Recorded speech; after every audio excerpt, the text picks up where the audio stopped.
Hi students, I'm Dr. Bhavna. In this lecture, we are going to continue with the topic that is called as evolution. So in the last previous classes, we have started with evolution. It is the most important topic in NEET point of view because numerous NEET questions were asked in second year topics. Evolution is the most important topic. Then reproductive system, then it is ecology. First, mainly at least 3-4 questions they will ask in evolution. So I want you all to be thorough regarding the topic called as evolution. So basically where they will stress more. It is nothing but only in the mainly in the two topics they will stress. That is nothing but convergent evolution, divergent evolution. I have already told you in the previous classes what is convergent evolution, what is divergent evolution.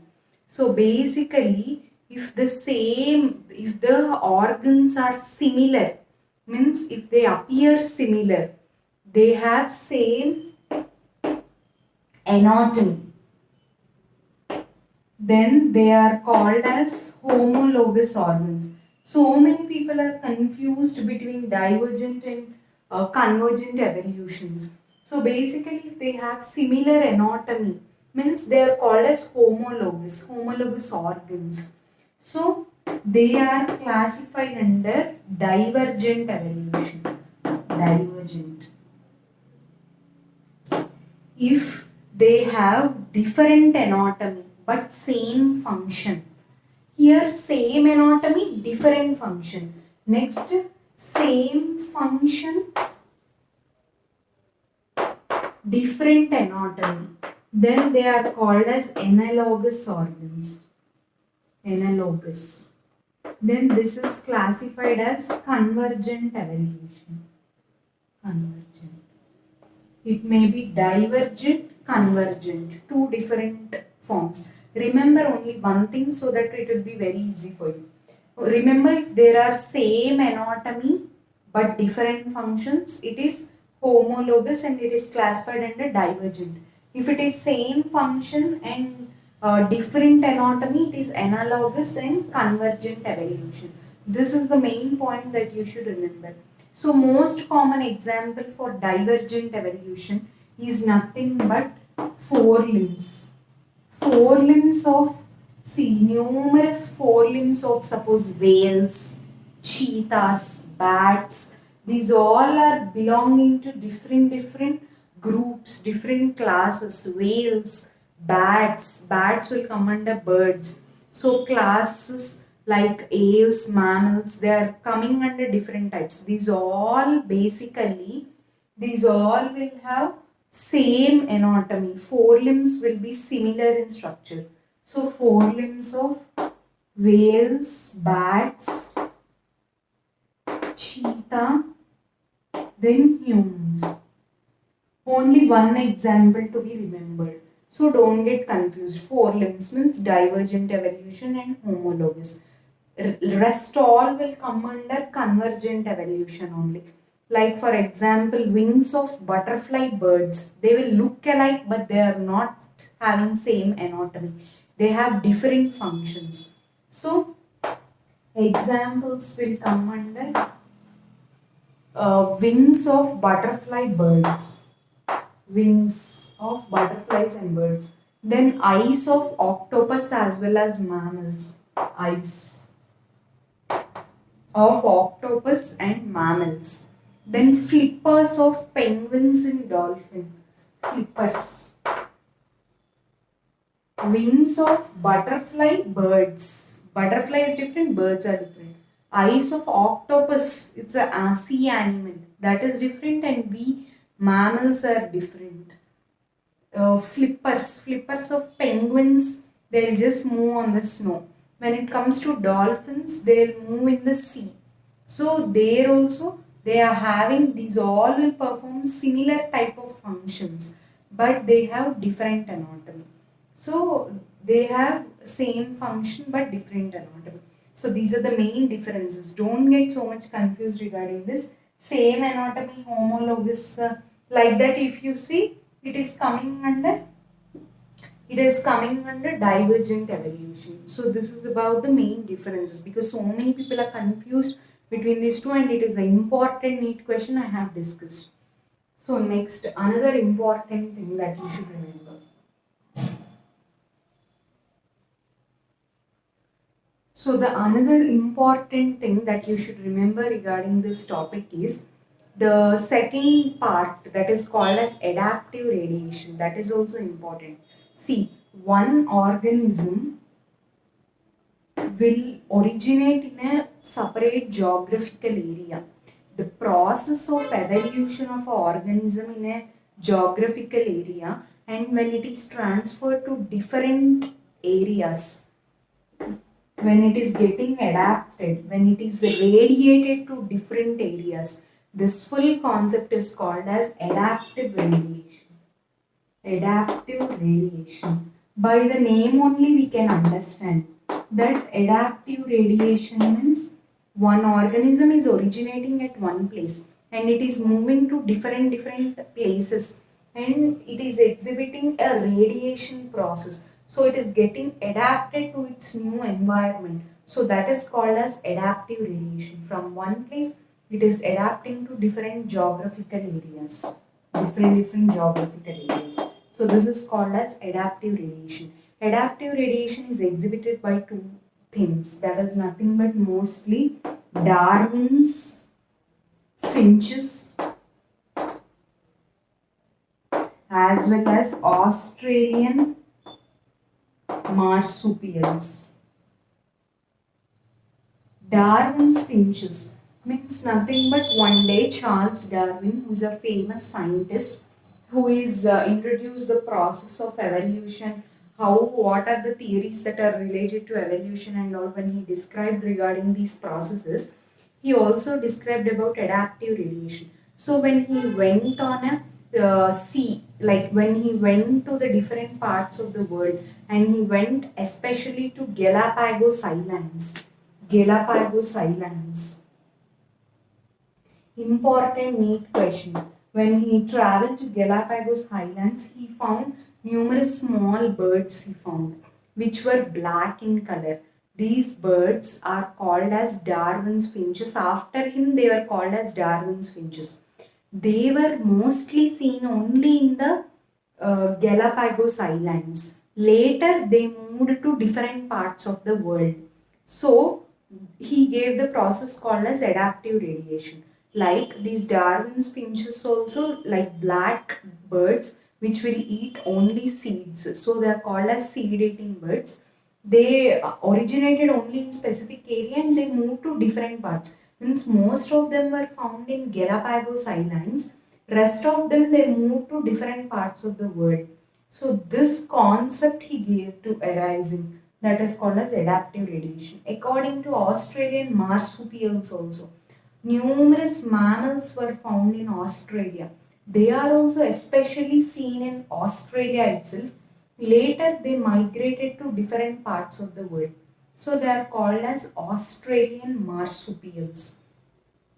So this concept he gave.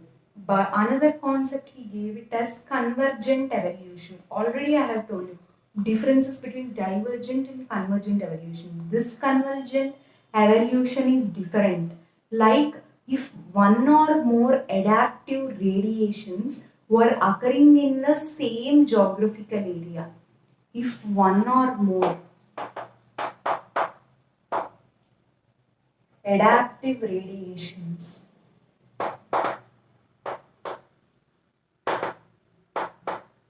occurred in same geographical area,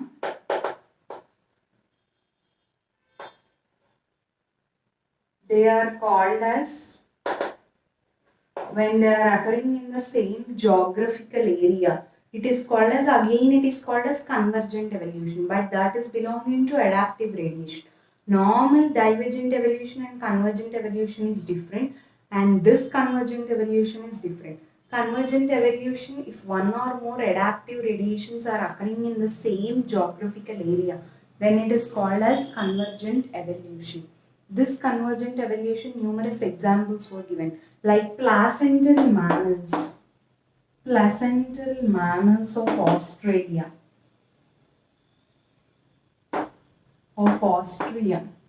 These are the common examples as well as Australian marsupials as well as placental mammals of Australia exhibit convergent evolution. Now they will give you how important NEET questions.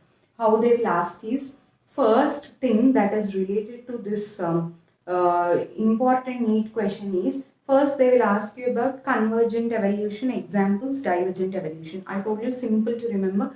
Divergent evolution only one example, that is nothing but see forelimbs of bats, cheetah, these all will belong to divergent evolution. Forelimbs, all the forelimbs will belong to divergent, rest all will belong to convergent. So that is done. Now they will ask you Darwin's finches of Galapagos Islands. Darwin's finches, they will give you. What is this belonging to? Options: adaptive radiation. Next, they will give you convergent evolution, divergent evolution, or something else they will give you. The answer is nothing but adaptive radiation. So Darwin's finches, you should remember the examples of adaptive radiation. First, you should understand the concept of adaptive radiation. The species are originating in a particular area and they are transferred to different parts of the geographical area. That is called as adaptive radiation. So basically the examples are Darwin's finches. Next, when it comes to Australian marsupials also is the common example that is given. So Australian marsupials also another important thing that you should remember. Next, placental mammals of Austria. These belong exclusively to convergent evolution. So convergent evolution means what here in this concept? If adaptive radiation occurred in a specific geographical area many times, if one or more if they are found, then it is called as convergent evolution. So that example is also given regarding this. So these are the two most common examples regarding the evolutionary process. Next we are going into another topic that is called as biological evolution. Biological evolution.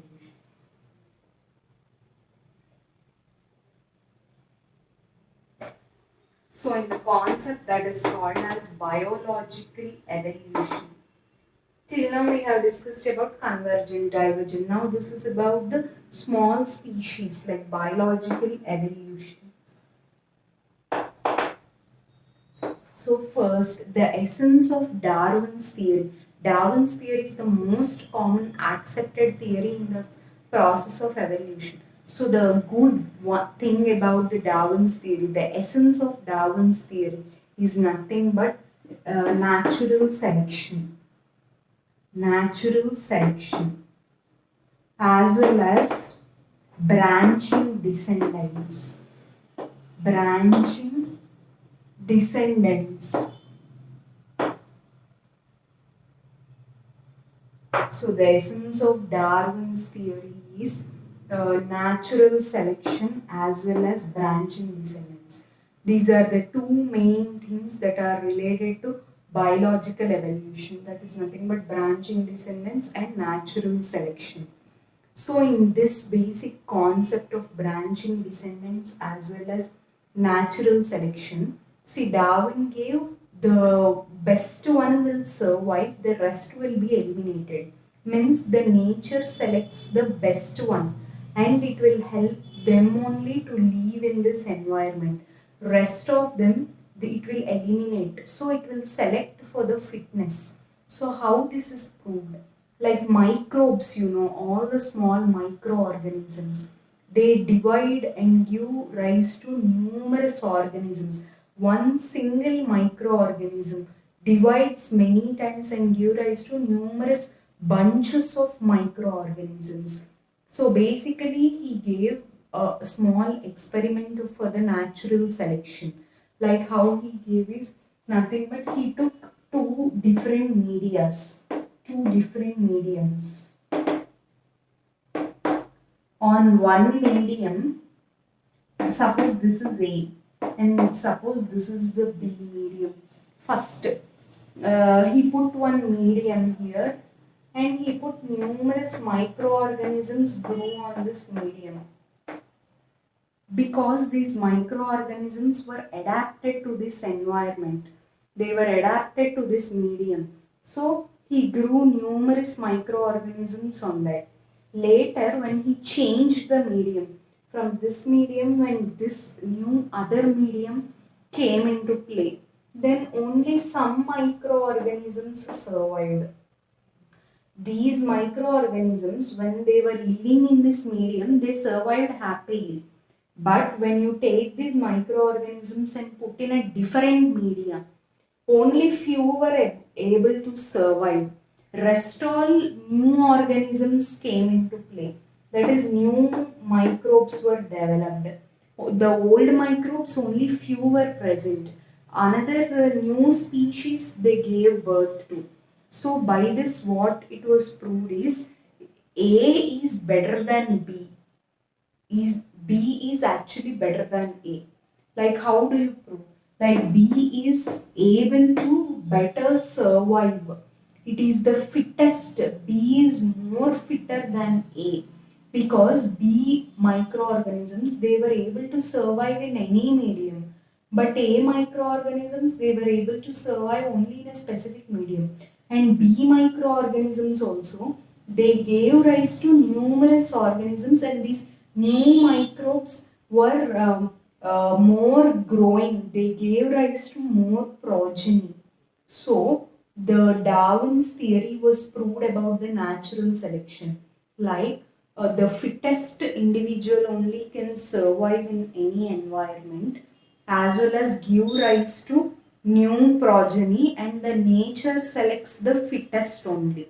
It will not select the A microbes, it will select the B microbes, the nature, because they were better able to survive in their environment. So nature selects for the fitness. So this essence of Darwin's theory is nothing but natural selection.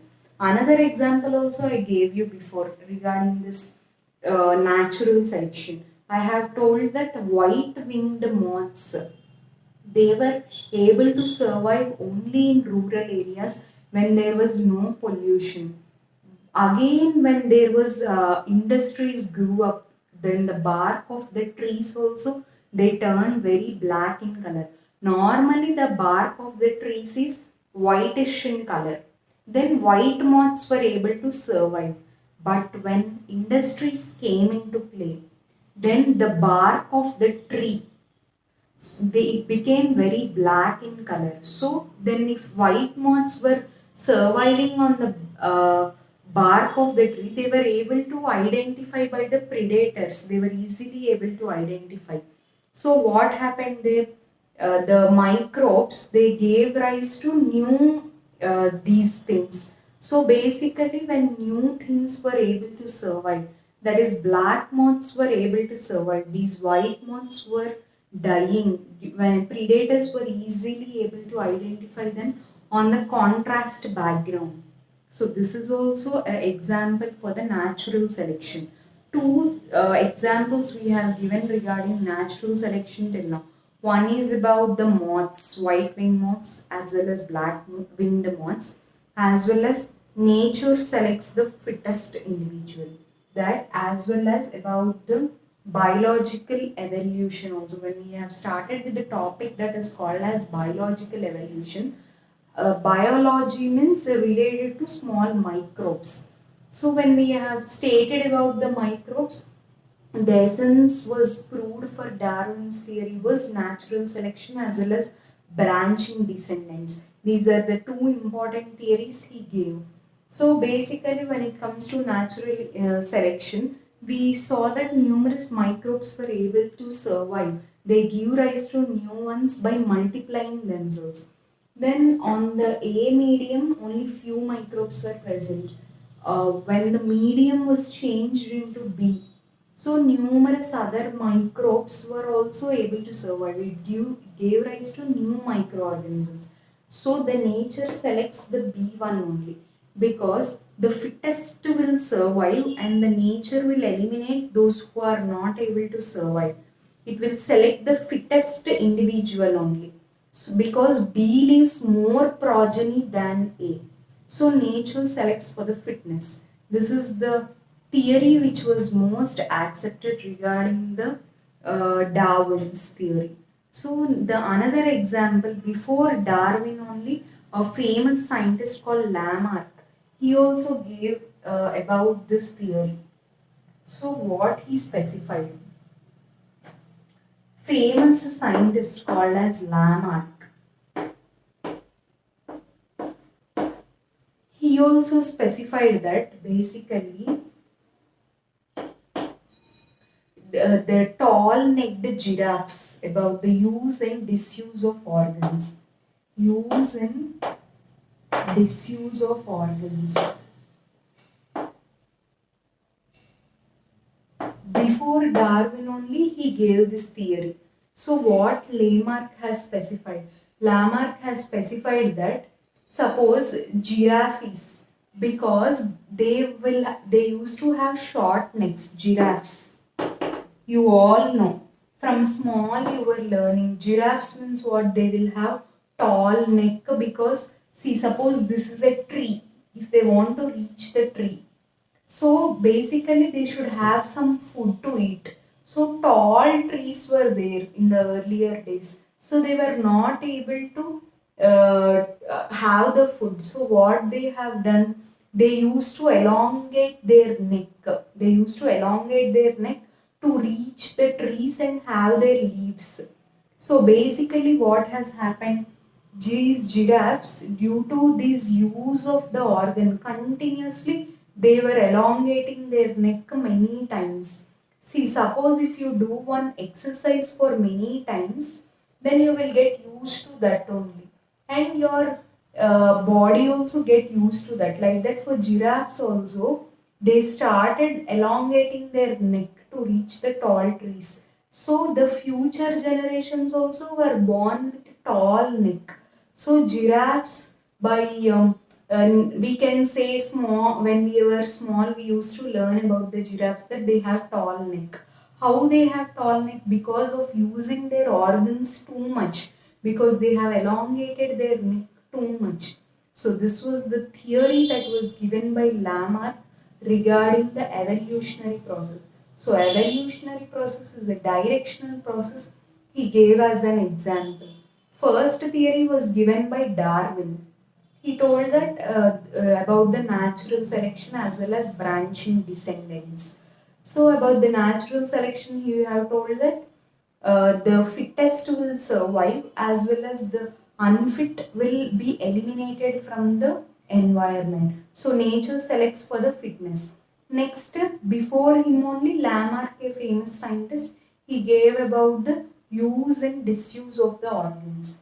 So he specified about the giraffes.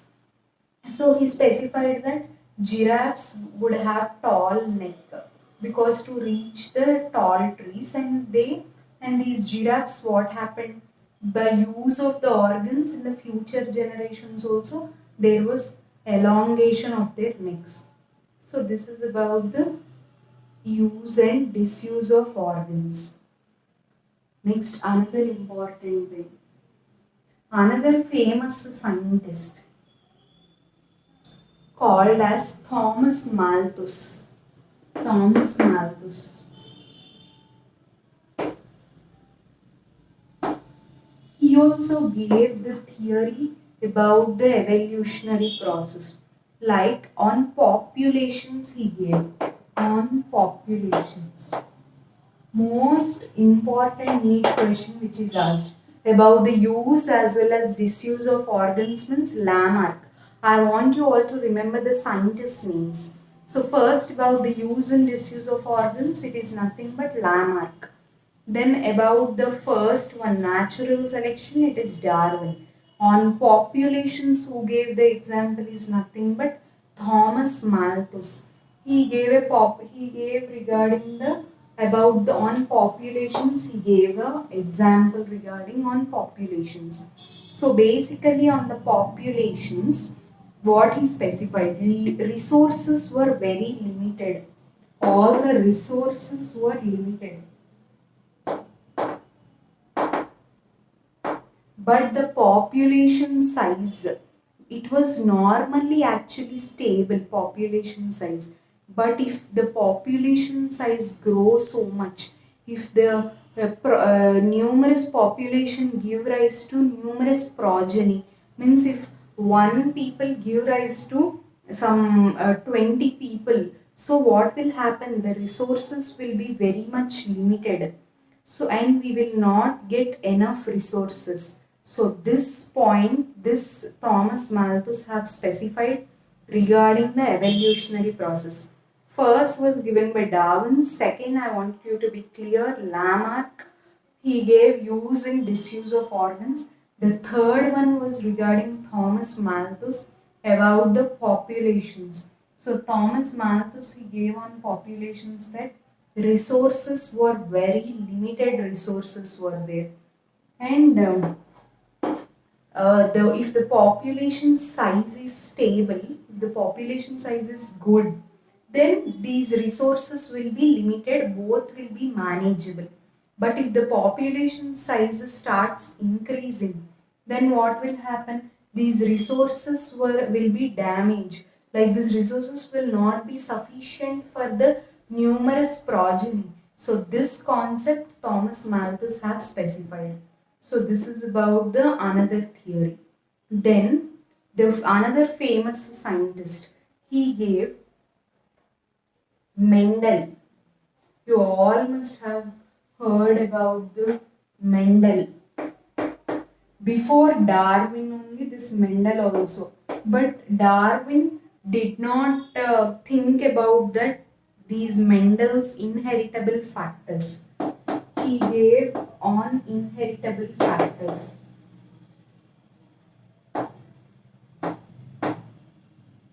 Like only one phenotype will survive in the environment.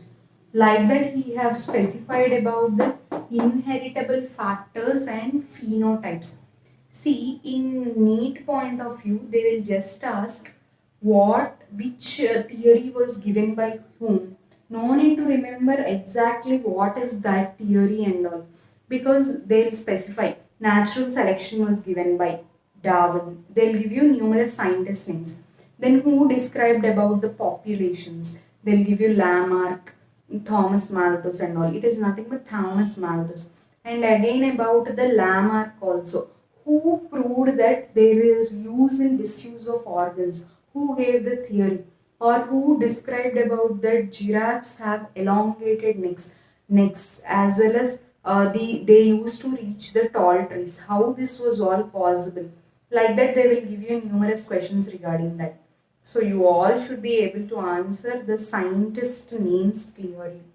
So about the Mendel next, he gave about the inheritable factors and he described about the phenotypes. That is the important question that you should remember. Who described about the phenotypes regarding the evolutionary process? So Mendel, and he also described about the inheritable factors. So this is about the Mendel theory. Then later, the another most important question that you should remember regarding one is important NEET question. It is nothing but about the Hugo de Vries. Hugo de Vries, a famous scientist, he described about the mutations. Mutations. Like how Lamarck gave about use and disuse, how Mendel gave about inheritable factors, like that he gave about mutations.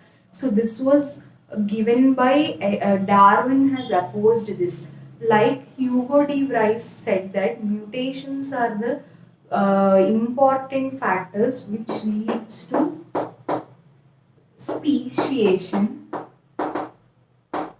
which in turn leads to saltation. Mutations, they give rise to new species. New speciation will result in saltation. What is saltation? Saltation was given by, important NEET question. So saltation was given by Hugo de Vries. And what is saltation means? Highest point of mutation is called as saltation. Highest point of mutation. As well as Hugo de Vries said that Mutations are random and directionless. Mutations are random and directionless. And he specified that normally mutations are random and directionless, but whatever Darwin has specified regarding the evolution or about the species, he said that according to Darwin, these are small and directional. So, according to Hugo de Vries, mutations are random and directionless, but according to Darwin, they are small and directional. Species initiation was small and directional. Important NEET question, so many times it was asked. So, according to Darwin, he specified small and directional like that value, small and directionless, or random and directional like that they'll give you. It is only one you remember about Darwin. It is nothing but small and directional. That point you remember. Then opposite is about Hugo de Vries. Small and directional opposite is random and directionless. Remember only one, not to get confused. So about Darwin you remember small and directional, that you remember. About mutations it is random and directionless. So mutations gave rise to speciation. Speciation gave rise to saltation according to Hugo de Vries. Saltation is nothing but highest point of mutation. So this is the important thing about that. In the next class we will deal about the Hardy-Weinberg's equilibrium and about different stages of evolution. Okay.